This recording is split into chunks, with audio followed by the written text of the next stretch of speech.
തമീൻസ് പിക്ചേഴ്സിന്റെ ബാനറിൽ ഷിബു തമീൻസ് ആദ്യമായി നിർമ്മാണ സംരംഭത്തിലേക്ക് ഇറങ്ങുന്ന ABCD American born confused desi June അവസാന വാരം തിയേറ്ററുകളിലെത്തും.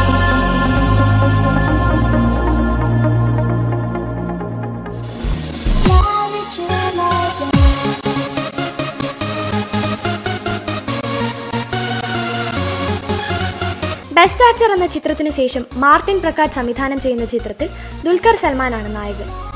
അമേരിക്കയിൽ നിന്നും കേരളത്തിലേക്ക് വരുന്ന രണ്ട് യുവാക്കളുടെ രസകരമായ കഥയാണ് ചിത്രത്തിൽ പറയുന്നത്.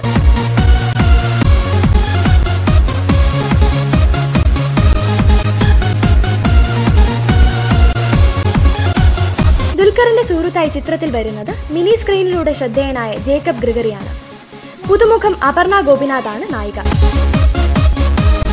നവാഗതരായ സൂരജ് നീരജിന്റേതാണ് രചന. ജോമോൻ ടി ജോൺ ഛായാഗ്രഹണം നിർവഹിക്കുന്ന ചിത്രത്തിൽ ഗോപി സുന്ദറാണ് ഈണങ്ങൾ ചിട്ടപ്പെടുത്തുന്നത്.